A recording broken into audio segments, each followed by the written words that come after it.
As is customary, Porsche will fill every conceivable niche with its benchmark sports car, and we've got the lowdown from humble Carrera 2 to top brass 911 Turbo, from soft-top convertibles to the red-hot new GT3 version.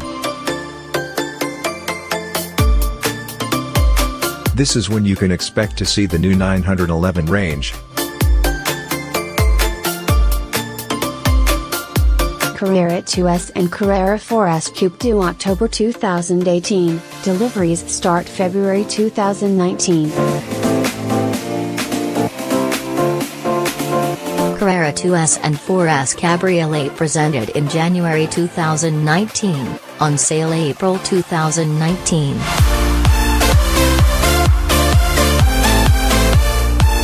Entry-level Carrera 2 and Carrera 4 Coupe and Cabriolet shown in April 2019, on sale summer 2019.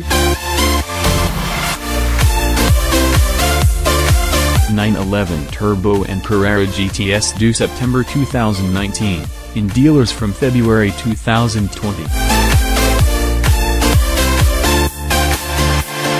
This is inherently an update to the 991 family, not an all-new 911.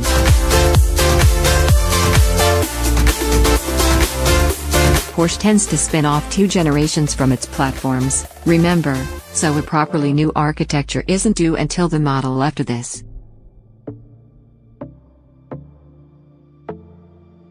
But there is a lot in store for the new 911. Punchier engines are due in the 992 era cars, as well as full digital instruments and the latest 48-volt electrics, to curb CO2 and fuel consumption, and offer more trickery besides. The entry-level cars are due to get around 30 bhp more from their EA9A2 family of flat 6-boxer engines.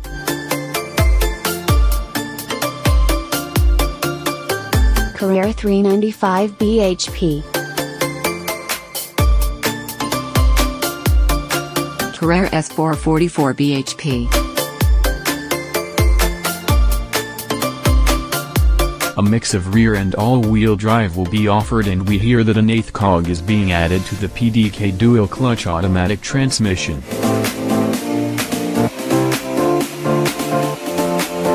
Unsurprisingly, there's no drastic revolution on the styling front.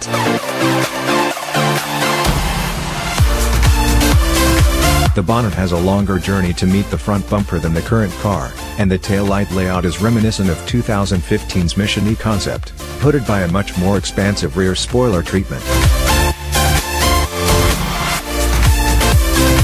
We can see full-width lights under the disguise, too. Check out the pictures below contrasting the new spoiler in both its raised and lowered position. The clunky-looking high-mounted stoplight is most likely a temporary measure on this prototype. Expect a neater integration for the finished article.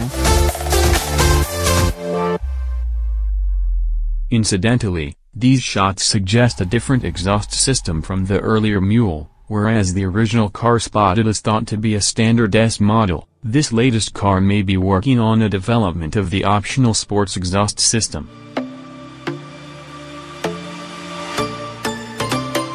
We're also expecting to see tech from Audi carried over, so skinny OLED indicators and matrix LED headlights could become standard fare.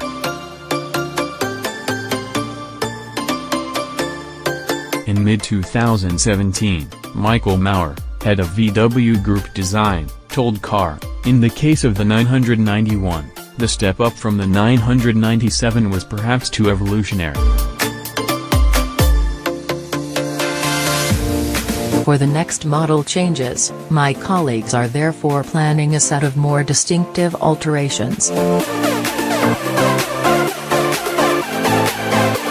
We hear the 992.2 will mix a 3.0 flat 6 with a 70 kW C motor and 10.8 kWh battery pack, for short bursts of silent running and devastating performance.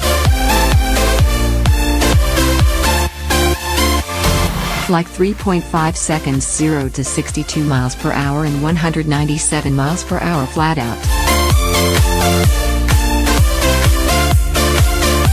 We already know Porsche is working on a pure electric production model influenced by 2015's Mission E concept, while other large cars in its range, such as the new Panamera, will supplement their engines with electric power to boost both performance and efficiency.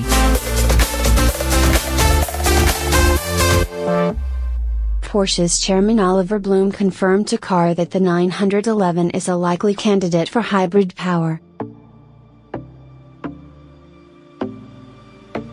For the simple reason that electrification still carries a substantial weight penalty, sports cars will hold on to classic propulsion solutions a little longer than other vehicle types, Blume said. But even the 911 must eventually adjust, and according to analysts and the media, even plug-in supercars are making headway. That won't spell an end to traditional style 911s, though. If anything, the 911's idiosyncratic character is likely to be preserved all the more carefully.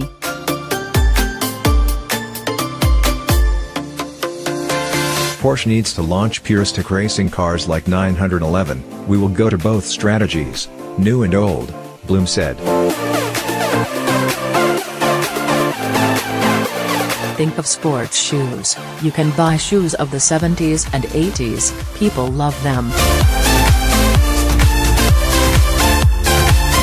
In 10 or 15 years, fans would like to drive sports cars where they can feel it's a real car. Porsche will in future be Porsche, that's our strategy.